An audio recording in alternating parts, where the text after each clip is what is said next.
उत्तर प्रदेश के कौशाम्बी जनपद की चायल सीट से विधायक पूजा पाल को लेकर अटकलें तेज थीं कि चुनावी मौसम में वो सपा का दामन छोड़ बीजेपी में शामिल हो सकती हैं। राजनीति में समीकरण पल पल बदलते हैं। जो नेता आज इस खेमे में है कल उस खेमे में भी हो सकता है। और इस वक्त तो बीजेपी में बम्पर भर्तियां चल रही हैं।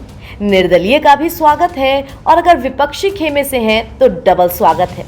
खैर, कौशाम्बी में चायल सीट से सपा विधायक पूजा पाल के बीजेपी में शामिल होने के दावों की अब असलियत सामने आ गई है।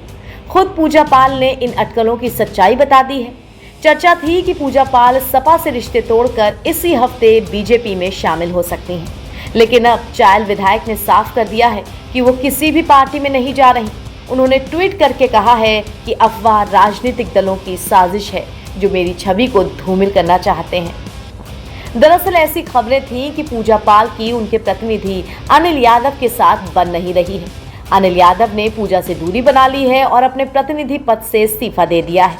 उन्होंने अपने इस्तीफे में यह भी लिखा है कि चायल विधायक की मनमानी के चलते वो जनता की मदद नहीं कर पा रहे। अनिल यादव के इस्तीफे के बाद से ही ये कयास लगने लगे थे कि सपा में पूजा पाल असहज है और पार्टी का दामन छोड़ सकती है। ऐसी भी अटकलें थीं कि भाजपा में शामिल होने के बाद पूजा पाल को कौशाम्बी या रीता बहुगुणा जोशी की इलाहाबाद सीट से या फिर फूलपुर लोकसभा सीट से चुनाव लड़ाया जा सकता है। हालांकि इन सभी अटकलों पर तब विराम लग गया जब पूजा पाल ने खुद ट्वीट कर इसे विरोधी दलों की साजिश बता दिया। पूजा पाल ने ट्वीट किया, सोशल मीडिया पर चलाई जाने वाली खबरें असत्य और बेबुनियाद हैं। मैं किसी पार्टी में नहीं जा रही हूँ। ये सब राजनीतिक दलों की साजिश है। पूजा पाल आगे अपने ट्वीट में लिखती हैं, मैं समाजवादी पार्टी में ही हूँ। ये मेरी छवि को लोगों के बीच धूमिल करने का प्रयास है।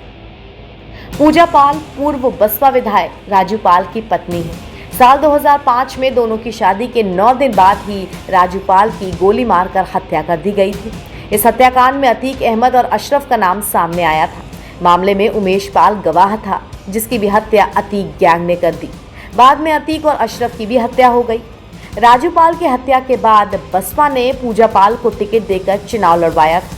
इस चुनाव में वो विजयी हुई और इलाहाबाद शहर पश्चिमी सीट से विधायक बनी, लेकिन इसके बाद वो सपा में शामिल हो गई और फिलहाल कौशाम्बी में चायल सीट से विधायक है। हालांकि पूजा पाल ने खुद ट्वीट कर बीजेपी में जाने की अपनी सारी अटकलों पर विराम लगा दिया है, मगर राजनीति में दरवाजे हमेशा ही खुले रहते हैं। हाँ, वो बात अलग है कि नेता लोग उसमें एंट्री ज्यादातर चुनाव के वक्त ही करते हैं। NBT ऑनलाइन की रिपोर्ट।